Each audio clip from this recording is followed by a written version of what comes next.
Good morning. This is what's on my work table this morning. I have about 8 sculptures in progress, some abstract to some realistic wildlife to even a bust carving, and a few pieces in bark. I'm going to explain a few things in this beginning of the video, show you what I'm working on, the tools I use, and you can sit back and watch how I use these tools and carve pretty fast with the power tools. One of the most important things in carving is safety. I got safety gear here, face shield, I wear a respirator, gloves, and also how you secure your work is important.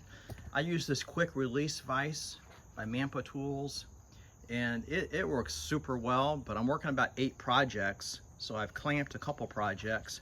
I'm not so sure how that's going to work. That's probably going to need to be put in the vise. But small pieces like this is just oak, which I've roughed out and drew some rough lines. It's going to be a bust, and that's going to be a heron, another great blue heron in walnut. There's a cherry relief I'm carving. Actually, it just needs some standing up, and these are bark. I see owls in both these 2 pieces. It's cottonwood bark, and another one just getting started. And then here's a base that's maple and oak, and I'm going to have a pair of shorebirds on it like this. Okay, this is a different kind of style. I always experiment, even though I've been carving for over 40 years. I've just decided to leave the rough burr and try to, it was gonna be a pair of plovers, little shorebirds. I had to do some filling because I had to add a piece of wood. But you look at this texture, that's just pine, not the best wood. I didn't wood burn or stone. I just used the raspy bits by Cudzall and got this smooth finish. So we'll see how that comes out and how it looks on this base. I'll probably put the pair together and carve maybe like an impressionistic water scene underneath this. So yeah, stay tuned on that. And yeah, just sit back and enjoy these videos. In this video, here's some tools I'm using. Mampa tool, Arbortect, grinder, another one. There's a tungsten carbide grinder, sander, a couple sanders here, fans. It's a nice morning, but it's hot here in Georgia. It's in August, and what happens here is the sweat and sawdust sticks to you. So I'm wearing long sleeves and got fans on, so nothing's pretty here, but I'm here to work, and I just thought I'd do a quick introduction and get started. So I'll be wearing my safety gear so I can't talk. And thanks a lot for subscribing to Wilson Life Sculpture. Hope you enjoy.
Okay, here's a quick closing update. One of the pieces of bark broke over here. If you can see that. The top one's fine, but I can glue this back. It's got some big lines there that I gotta fill. And I can put this back. This is where it broke off. I can glue that back. This piece I just rounded up. I'm not even sure what it is. Maybe a fish or something. And then, you know, I just did a couple lines on this bust. That's how you start a face. Big walnut herring. That's what this was, or it's going to be. Just the bust with the neck. Not even sure how I'm going to mount it yet. But I'm going with that theme, and I'm real happy with this piece. It's basswood, but it's spalted. It's got some zone lines, which that could be really cool. Other side it had even more. But sanded up, those zone lines could look really cool, maybe with some paint coming through. We didn't get a chance to work on the cherry piece or this, but there just needs sanding up. Not much to show there. But thanks a lot for watching. Hope you learned something. Drop a comment on, you know, if you have a question, drop a comment under this video, and I'll answer those if I can. If not, make another video answering your questions, which I like to do periodically throughout the year. Thanks a lot for following Wilson Life Sculpture. Have a great day.